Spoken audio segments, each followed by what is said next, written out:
Bismillahirrahmanirrahim. Alhamdulillahilladzi fataha li awliyaihi baba mahabbatihi wa ta'atihi wa waffaqahum li ta'atihi wa khidmatihi. Ashhadu an la ilaha illallah wahdahu la syarika lahu fi uluhiyyatihi wa rububiyyatihi. Wa ashhadu anna sayyidana Muhammadan abduhu wa rasuluhu khairu khalqih.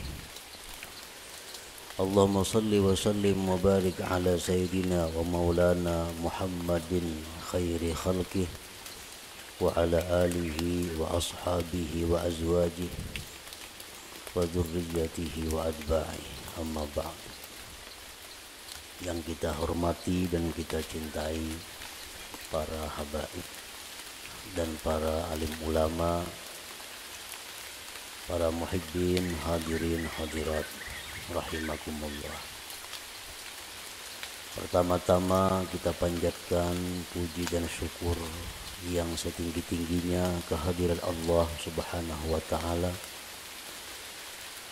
yang mengumpulkan kita di tempat ini untuk berzikir, mengingat Allah dan mengucapkan kalimah-kalimah thayyibah lainnya. Kita berharap kepada Allah agar di dunia ini selalu dikumpulkan dalam kebaikan dan takwa, dan di akhirat nanti dikumpulkan bersama-sama dengan junjungan kita Rasulullah sallallahu alaihi wasallam. Salawat dan salam kita haturkan kepada junjungan kita Nabi besar Muhammad sallallahu alaihi wasallam dan kepada seluruh keluarga, para sahabat, dzurriyyat dan pengikut beliau sampai hari akhir nanti. Para muhibbin rahimakumullah. Sebelum kita membaca kitab Al-Hikam, terlebih dahulu kita mengenal bahwa kitab Al-Hikam ini dikarang atau disusun oleh seorang waliullah, yaitu Ahmad bin Muhammad bin Abdul Karim bin Abdurrahman bin Abdullah bin Ahmad bin Isa bin Husain ibni Athaillah. Dan beliau wafat pada tahun 709 Hijriah di Qahirah, Mesir. Kemudian kitab Al-Hikam ini merupakan salah satu daripada yang beliau karang. Hikam itu adalah kalimat jamak yang artinya kumpulan daripada hikmah.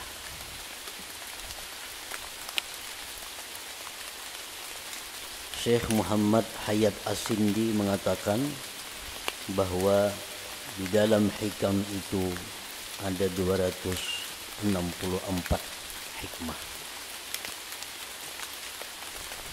264 hikmah itu terkumpul di dalam satu kitab sehingga dinamai kitab itu adalah Al-Hikam. Nah, mengenai hitungan berapa hikmah yang ada di dalam kitab Al-Hikam itu bermacam-macam para ulama menghitungnya. Ada yang mengatakan jumlah hikmah yang ada di dalam hikam itu berjumlah 264. Ada yang mengatakan 275. Ada yang mengatakan lain pada yang demikian.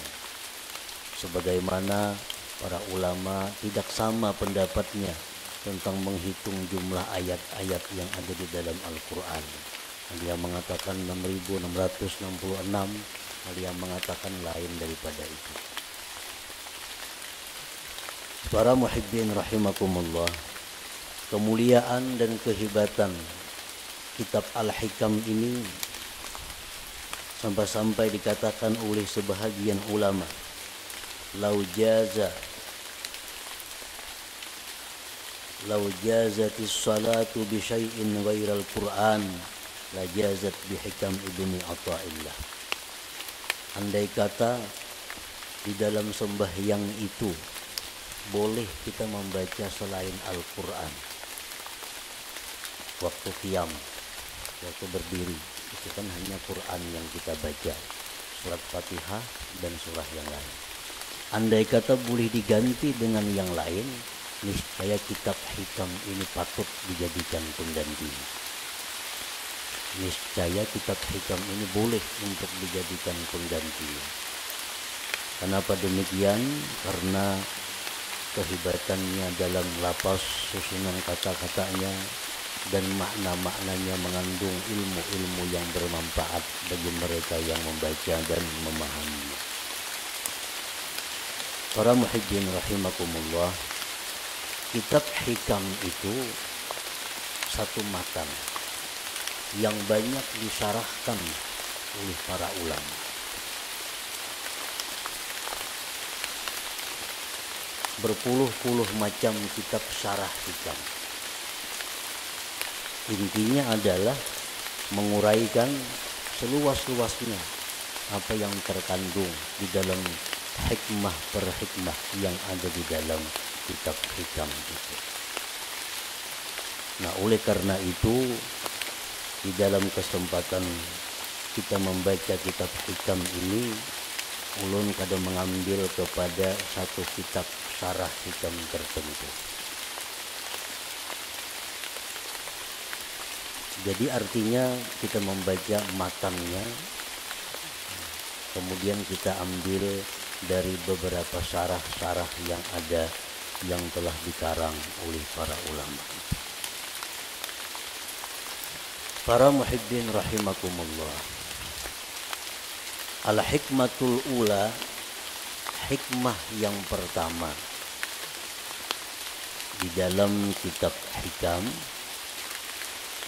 min alamatil i'timad alal amal nuqsanur raja inda wujuduz zalal. Nah, ini kalimat hikmah yang pertama di dalam kitab hikam itu.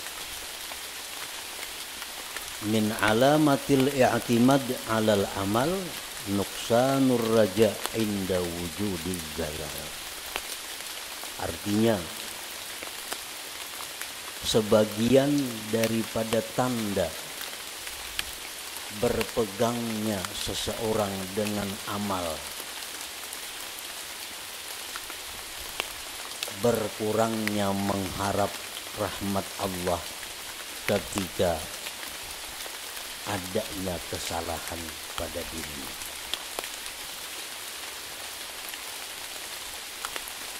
Apabila kita melakukan satu dosa, apabila kita ketinggalan satu wirid yang rutin, nah kemudian kita merasa jauh dari rahmat Allah, kita merasa jauh daripada kasih sayang Allah, itu menunjukkan bahwa kita namanya berpegang dengan amal.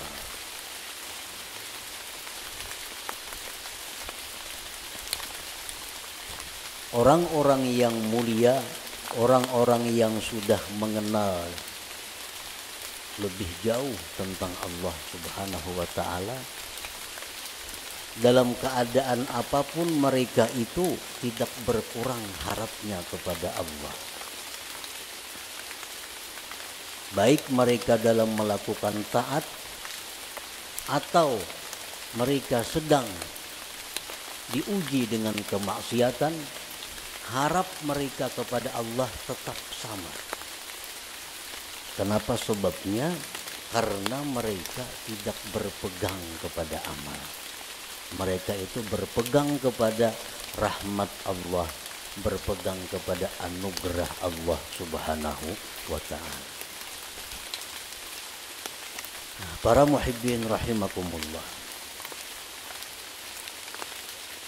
amal itu artinya adalah harakatul jismi awil qalbi. Itu ngarannya amal. gerak tubuh, gerak jasad atau hati. Bila bergerak awak kita nih ngarannya beramal. Bila bergerak hati kita ngarannya beramal. Itu arti amal. Fa in taharraka bima fihi sawab summiya ta'atan. Wa in taharraka bima fihi al-iqab summiyat maksiatan. Apabila gerak badan kita atau gerak hati kita itu ada pahalanya, itu ngarannya taat. Apabila gerak badan atau hati kita itu mengakibatkan kita disiksa, ngarannya maksiat. Jadi maksiat itu beramal juga. Mau kuat badan itu beramal jar. Orangnya penjudi. Kawah jadi padahal kan pak amalnya. Karena amal itu artinya gerak badan atau gerak hati. Bila bapahala ngarannya taat, bila maksiat ngarannya, bilanya disiksa ngarannya maksiat. Itu arti amal. Para muhibbin rahimakumullah. Kemudian yang kita fokuskan perhatian kita adalah amal yang mendatangkan sawab, pahala atau taat. Kita tinggalkan amal yang mendatangkan siksa, yaitu maksiat. Nah, amal taat ini ada 3. Amal taat itu ada 3. Pertama ada amal syariat. Yang kedua ada amal tarikat. Yang ketiga ada amal hakikat. Ini ketiga-tiganya adalah taat. Ketiga-tiganya adalah taat. Baik amal kita ini syariat, baik amal kita ini tarikat, atau amal kita itu hakikat, itu sama-sama mendatangkan pahala.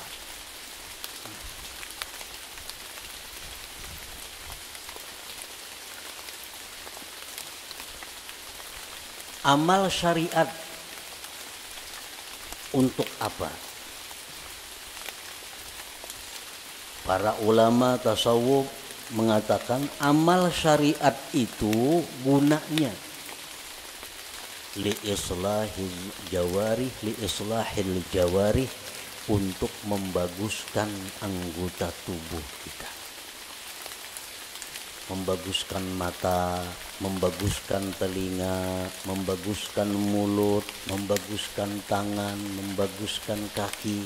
Itu disebut adalah amal syariat. Kayak apa mata supaya bagus? Jangan memandang yang diharamkan Allah. Kayak apa mulut nang bagus? Jangan berkata-kata yang dilarang Allah. Kayak apa batis nang bagus? Jangan melangkah kepada jalan yang diharamkan Allah. Kayak apa tangan nang bagus? Jangan menjamah atau menyentuh yang dilarang Allah. Nah, membaguskan anggota-anggota tubuh kita ini, itu urusan amal syariat.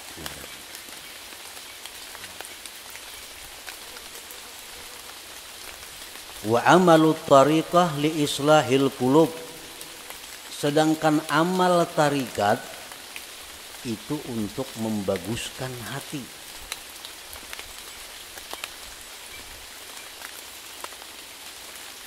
Amal tarikat itu gunanya adalah membaguskan hati. Kayak apa supaya hati jangan sombong, itu urusan amal tarikat yang membaguskan. Kayak apa hati supaya jangan ria, itu amal tarikat yang membaguskan. Kayak apa hati supaya jangan dengki, itu urusan amal tarikat yang mengurusnya.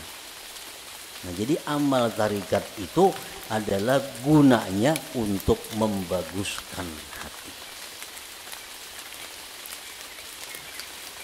Wa amalul hakikah li islahil arwah. Sedangkan amal hakikat itu untuk membaguskan arwah. membaguskan roh. Kayak apa roh kita ini supaya bagus? Roh nang bagus tuh nang kayak apa? Roh nang bagus tuh roh yang mengenal Allah. Roh yang bagus, roh yang mengenal Allah. Nah, kayak apa supaya roh kita ini bisa mengenal Allah? Itu urusan amal hakikat nang maaturnya. Urusan amal hakikat nang menuntunnya kepada demikian itu. Nah, jadi kita 3 amal yang perlu kita laksanakan. 1, amal syariat supaya zahir tubuh kita ini bagus. Yang kedua, amal tarikat itu kemudian dilaksanakan supaya hati kita bagus. Dan yang ketiga, amal hakikat kita lakukan agar roh kita ini bagus. Nah, para muhibbin rahimakumullah, amal syariat fungsinya untuk membaguskan anggota tubuh.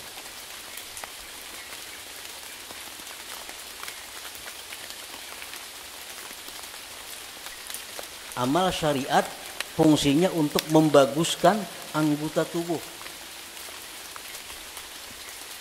Apa inti daripada amal syariat itu? Amal syariat itu saling banyakkan.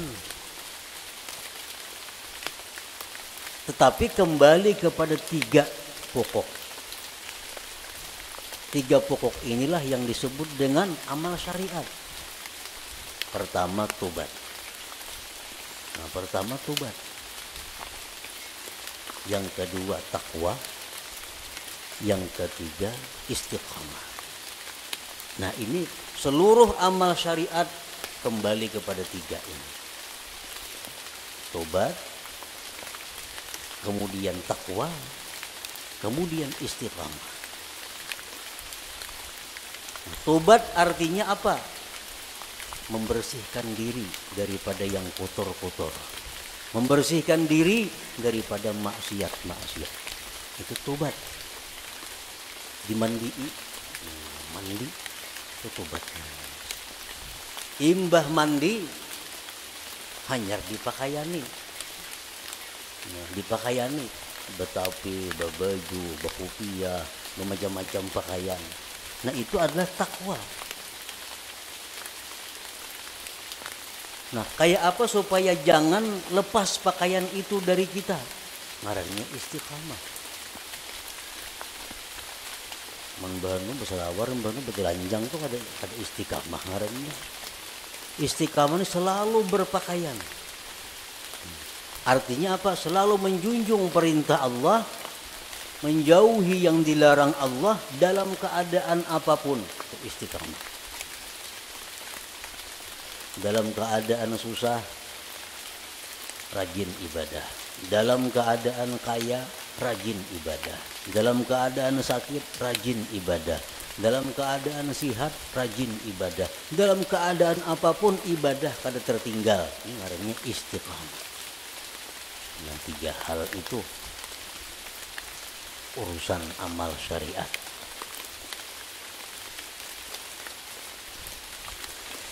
Nah, kemudian amal tarikat. Banyak banget tarikat itu amalannya. Tetapi intinya kembali kepada 3. Supaya hati kita ini bagus. Pertama, ikhlas. Ikhlas. Yang kedua, sidik. Yang ketiga, tumakninah. Nah, ini intinya. Seluruh amal tarikat buliknya kenang 3 ini.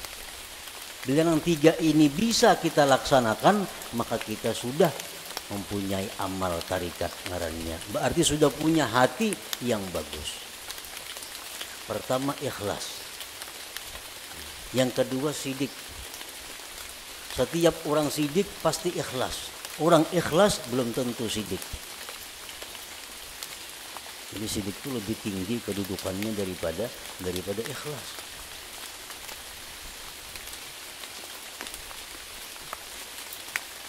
Orang sembahyang itu bisa ikhlas, belum tentu sidik. Belum tentu sidik. Buktinya apa? Belum tentu sidik.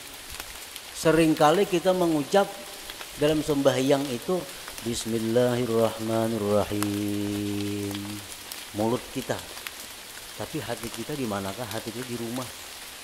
Itu kada jujur orangnya. Kalau orang yang jujur, mulutnya Bismillahirrahmanirrahim, hatinya Bismillahirrahmanirrahim. Nah, jadi kedudukan sidik lebih tinggi daripada ikhlas. Nah, yang ketiga tumakninah. Tumakninah itu artinya tentramnya hati dengan Allah. Tentramnya inya itu lawan Allah, non tentram. Lawan keluarga, anak, bini, laki, duit, harta, kekayaan, pangkat itu kadang membuat inya tentram. Tapi begitu mengingat Allah, hatinya tentram. Nah, ini tumakninah. Ini urusan tarikat. Urusan tarikat. Jadi kalau orang sudah lulus dalam tarikat itu pasti tentram dengan Allah. Alladzina amanu wa tatma'innu qulubuhum bi dzikrillah, ala bi dzikrillah tatma'innul qulub. Ini untuk orang tarikat. Orang-orang yang beriman itu tentram hatinya dengan mengingat Allah. Jadi kalau kita sudah bertarikat, lulus dalam tarikat itu, pasti kita tentramnya kita dengan Allah. Tak kumpul lawan siapa saja kadang membuat tentram. Tapi begitu kita ingat Allah, walaupun seorangan di hutan belantara, tetap tentram hatinya. Nah, ini sudah orang yang lulus dalam tarikatnya. Nah, yang ketiga, hakikat, amal hakikat. Saya tadi gunanya untuk membaiki roh. Roh yang baik itu roh yang kenal Allah. Nah, kayak apa roh kita ini supaya kenal Allah? Itu urusan amal hakikat, pekerjaan hakikat. Dan inti pekerjaan hakikat itu kembalinya kepada tiga. Pertama, murakabah. Murakabah. Murakabah itu artinya merasa dirinya selalu diawasi oleh Allah. Merasa ditilik oleh Allah. Merasa diperhatikan oleh Allah. Kalau kada wani berbuat hal-hal yang kada baik karena selalu diawasi oleh Allah. Nah, itu murakabah. Bila orang tuh awak nangka itu merasa diri diawasi oleh Allah siang malam, di kamar, di rumah, di pasar, di kantor, di hutan, di perumahan, merasa selalu diawasi Allah, maka orang ini akan diberi Allah musyahadah. Nah, musyahadah.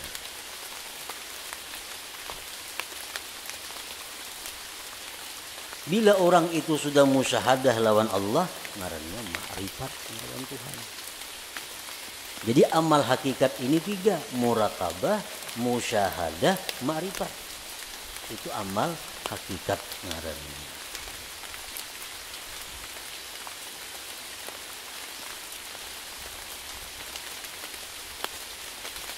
Wa'budillah ka'annaka tarah. Beribadahlah kamu kepada Allah seolah-olah engkau itu melihat Allah. Nah, itu musyahadah.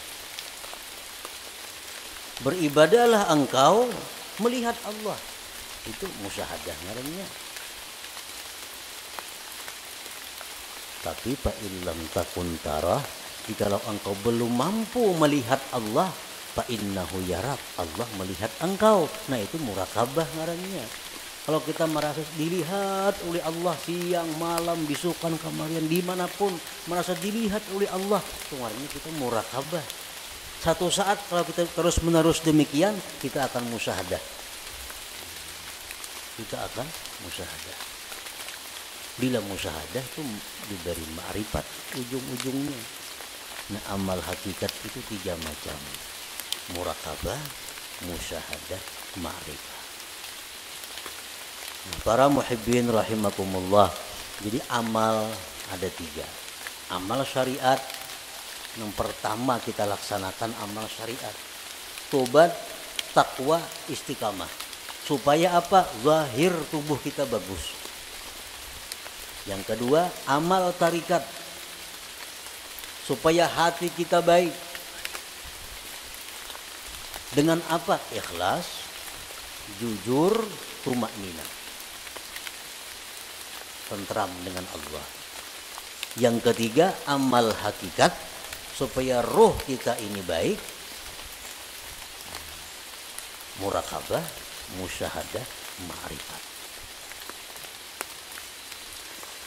Para ulama sufi mengatakan la yasihul intiqal ila maqamin hatta yuhaqqika ma qablah.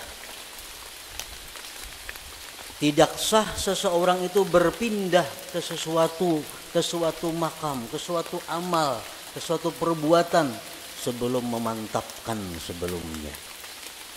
Sebelum mantap nang pertama jangan berpindah. Nang pertama apa tugas kita? Syariat. Amal syariat. Nah, jangan hendak masuk ke amal tarikat amun ini belum mantap. Jadi apa yang harus kita mantapi terlebih dahulu? 3 perkara. Tobat, takwa, istiqamah. Nah 3 ini diurus. Bila 3 ini kita sudah mantap, nah hanya kita naik ke amal tarikat. Pertama tobat.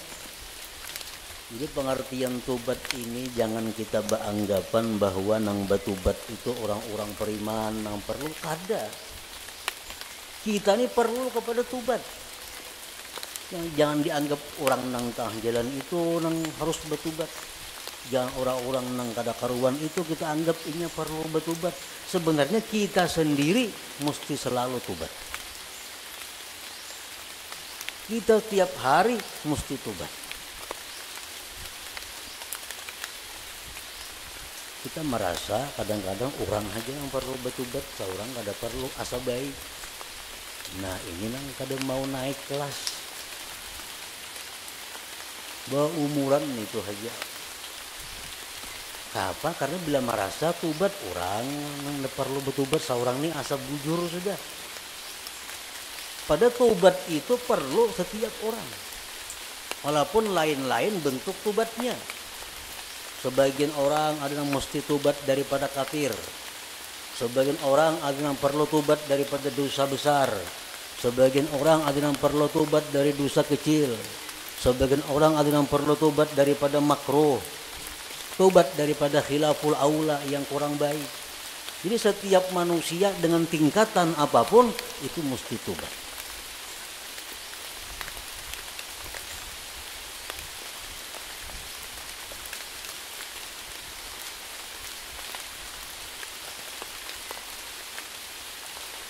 Kita sudahlah bertobat, sudah. Dulu minum arak, sekarang ampir. Dulu penjudi, sekarang ampir. Tobat. Dulu ketujuh riba, sekarang ampir. Tobat. Dahulu suka zina, sekarang ampir, sudah tobat. Nah, cuma tahukah kita tobat kita itu diterima atau tidak? Karena orang nang ampe itu belum tentu diterima.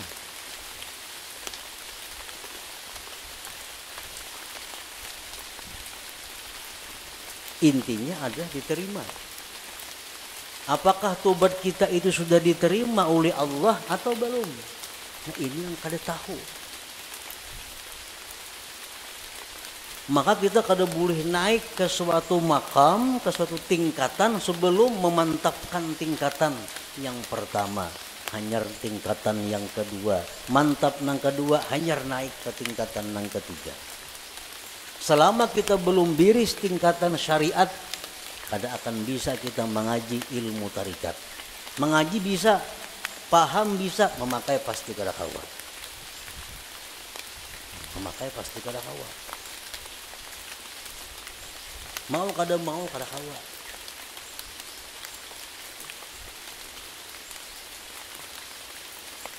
tarikat belum biris, belum matang, belum selesai, kada akan bisa naik kepada hakikat. Maka dengan hakikat itulah kita bisa dapat kepada ma'rifat. Jadi diibaratkan itu ma'rifat itu satu mutiara. Mutiara, andaknya mutiara itu di dalam ruangan nang halus, muat awak. Ruangannya muat awak. Ruangan nang halus ini andaknya di sebuah kamar. Nah, kamar kalau jurang boleh membaanang. Dan kamar itu andaknya dalam sebuah rumah. Rumah ini mau naik sepeda motor kawah aja rumah. Nah, jadi kita kada bisa masuk ke rumah kalau kita masih banyak bawaan. Ada kawan. Kalau kita masih banyak bawaan kita masih berinting, sering banyakan bawaan. Kalau kita bakajal ke rumah kada kawan. Buangi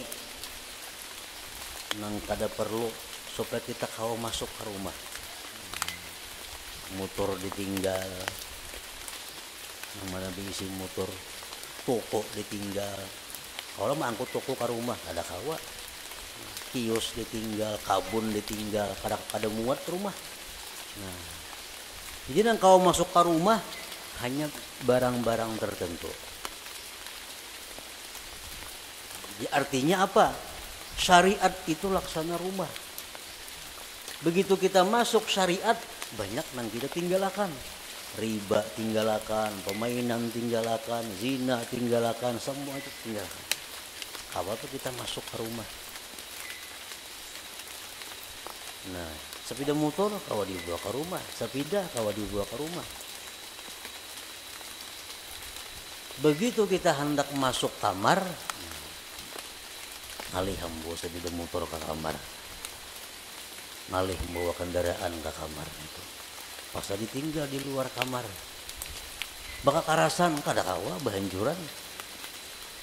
Nah, sama halnya kita ini kalau hendak masuk kepada tarikat, buangi gawian-gawian yang lain-lain supaya kita muat berandak di situ.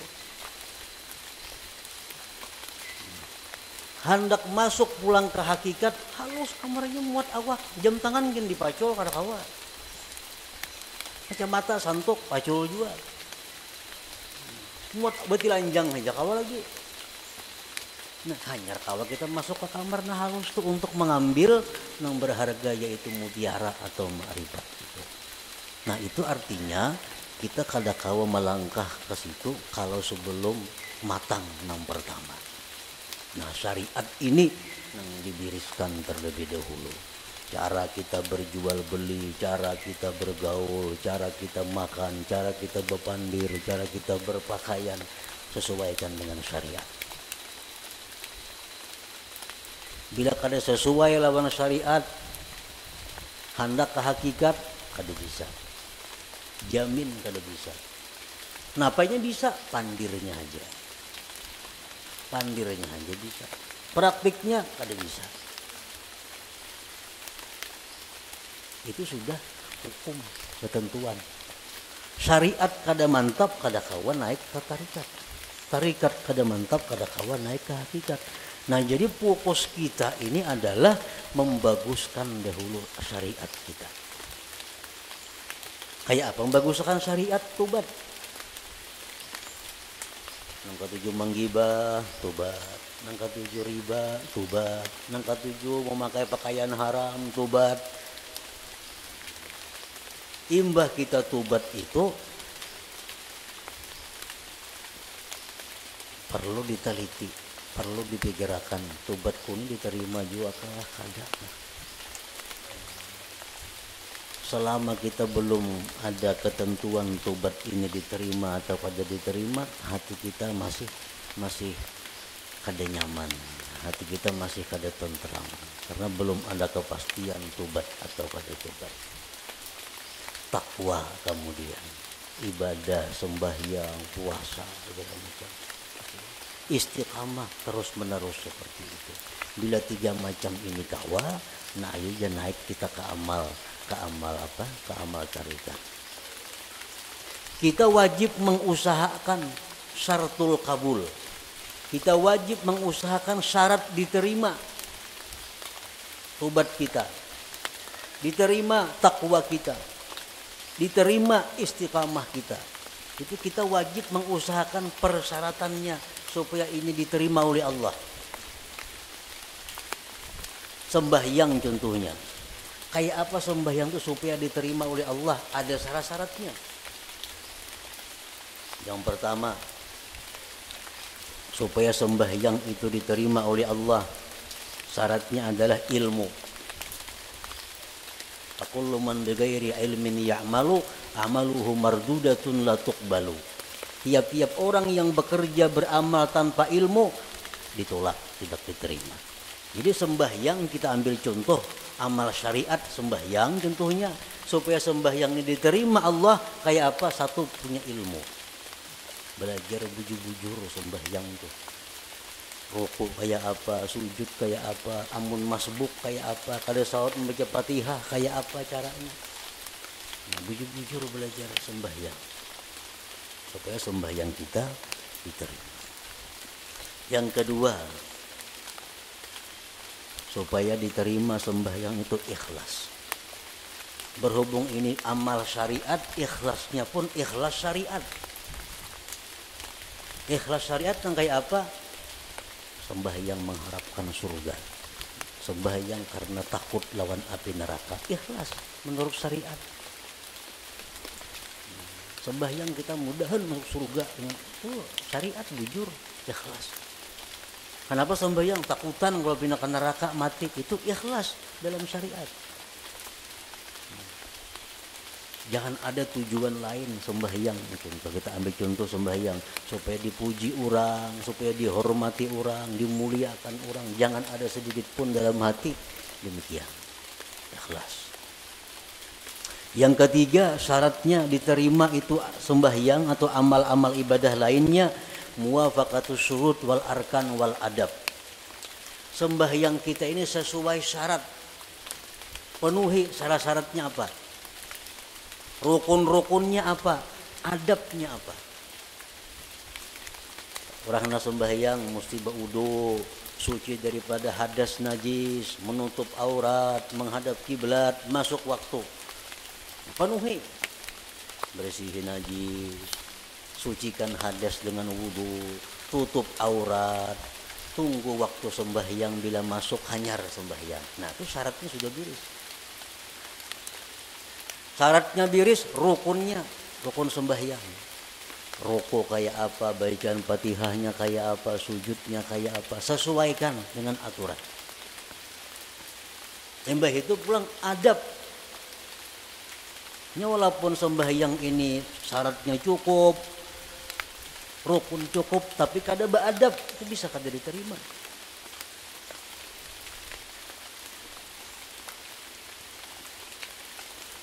Sesuaikan adabnya. Contohnya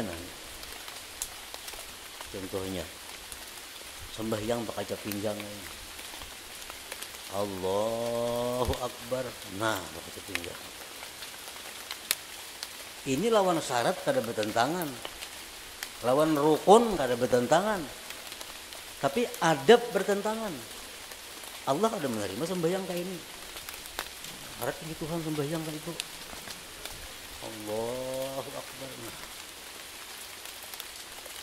Jadi adab sembahyang termasuk nang sunat-sunat dan sembahyang dilaksanakan. Yang keempat, ada mubtilat wal mukrihat wal makruhat. Tidak ada yang membatalkan dan yang dibenci Allah. Sembahyang atau ibadah kadang membatalkan, kadang dibenci Tuhan. Kita gawi semua nang sunat, jauhi nang makruhnya. Yang kelima, al halal fima yata'allaqu bih. Halal pada sesuatu yang berhubungan dengannya. Nah, pada berhubungan, makan, minum untuk tenaga, pakaian, tempat, itu mesti halal. Rasulullah bersabda, man akala luqmatan min haram lam tuqbal minhu salatu arba'in lailah.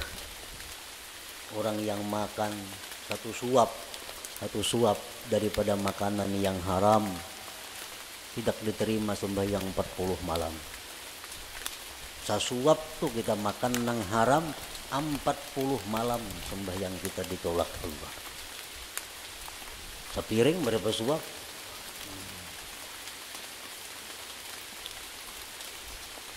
Nah, ini urusan amal syariat.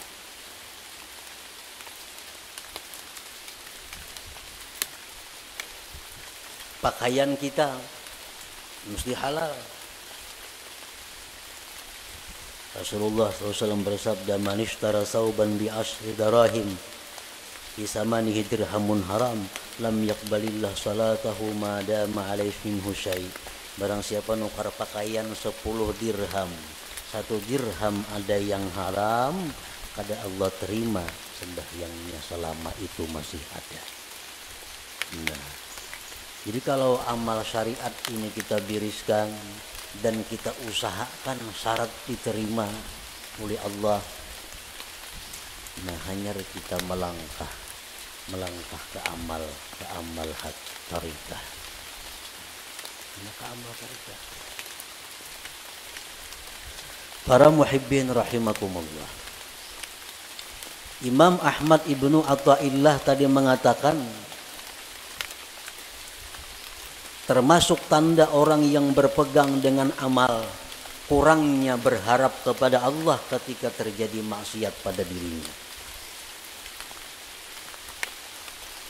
Nah sekarang kita jadi beramal, tobat sudah kita laksanakan, syarat-syarat untuk diterima sudah kita laksanakan, takwa sekarang ini kita laksanakan, istiqamah kita laksanakan.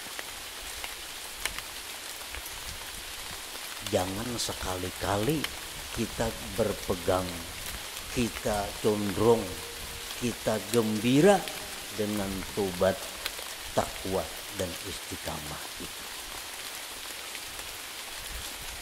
Jangan sekali-kali kita berpegang, jangan sekali-kali kita bersandar, jangan merasa gembira dengan tobat, takwa dan istiqamah. Kenapa sebabnya? Karena takwa, tobat, istiqamah itu bagian amal syariat tuh, itu kada akan bisa memasukkan kita ke dalam surga. Ada perlu kita gembira dengan itu. Lalu apa yang kita gembirakan? Yang kita banggakan, yang kita gembirakan itu adalah rahmat Allah yang datang kepada kita, sehingga kita bisa tobat, bisa takwa, bisa istiqamah. Nah, rahmat Allah ini yang kita gembirakan, bukan takwanya. Nah, bila kita menggembirakan dengan takwa yang kita lakukan, ngarannya berpegang dengan amal. Bila orang berpegang lawan amal itu, lawan Tuhan turun naik. Bila banyak maksiat, asa jauh lawan Tuhan. Bila berbuat taat, asa parat lawan Tuhan. Padahal Tuhan tuh ada berjauh berparat sebenarnya. Nah di situ kelemahan tauhid kita. Kenapa kita bila berbuat maksiat, asa jauh lawan Tuhan. Berbuat taat, asa parat lawan Tuhan. Karena kita berpegang lawan amal. Jika kita berpegang dengan rahmat Allah, apapun keadaan kita selalu dekat dengan Allah. Baik dalam maksiat kita dekat dengan Allah, waktu taat dekat lawan Allah, karena kita berpegang lawan Allahnya, bukan dengan amal kitanya. Nah ini min alamatil i'timad 'alal amal nuqsanur raja inda wujudi zalal.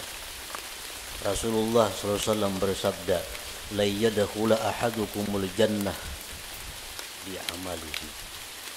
Seseorang kamu, ujar Nabi, selamanya tidak akan bisa masuk surga dengan amalnya.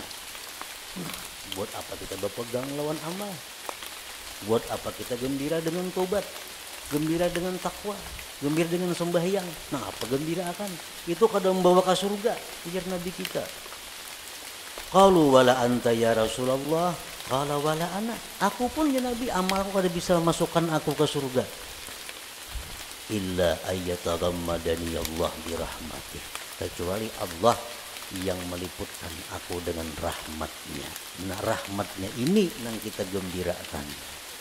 Oh kita gembira, kita suka tobat, sebab Allah memberikan rahmat kepadaku. Bukan dengan tobatnya kita gembira, tapi dengan rahmat yang diberikan Allah kepada kita. Nah itu yang kita pegang. Bila kita memegang rahmat Allah, kita kada akan berubah dengan Allah dalam keadaan taat atau dalam keadaan maksiat. Nah inilah inti daripada yang dimaksud dalam hikmah yang pertama Imam Ahmad Ibnu Athaillah, min alamatil i'timad alal amal nuksanur raja inda wujudil zalal. Tanda orang yang berpegang dengan amal, kurang berharap, rasa jauh bila mana dia maksiat kepada Allah. Padahal pada boleh itu. Kita dalam taat dekat dengan Tuhan. Kita waktu maksiat pun jangan merasa jauh lawan Tuhan, tetap dekat dengan kita. Karena maksiat taat itu adalah bagian daripada amal. Amal kada perlu kita pegang. Yang kita pegang adalah Allah, rahmatnya dan anugerahnya. Nah kemudian sesudah itu al-hikmatus tsaniyah, hikmah yang kedua daripada Imam Ahmad Ibnu Athaillah. Iradatu tajrid ma'a ikamatillah iyakatil asbab minasyahwatil khafiyah wa iradatu kal asbab ma'a ikamatillah iyakatil tajrid inhitatun anil himmatil aliyah. Nah kita baca insyaallah pada minggu yang akan datang. La hadratin Nabi sallallahu alaihi wasallam al-Fatihah. A'udzubillahi minasyaitonir rajim. Iyyaka na'budu wa iyyaka nasta'in. Ya Allah biha, ya Allah biha, ya Allah bihusnil khatimah. Ya Allah biha, ya Allah biha, ya Allah bihusnil khatimah. Ya Allah biha, ya Allah biha, ya Allah bihusnil khatimah. Ya ayyuhar rajun minhu syafatan sallu وسلموا تسليما اللهم صل وسلم وبارك عليه.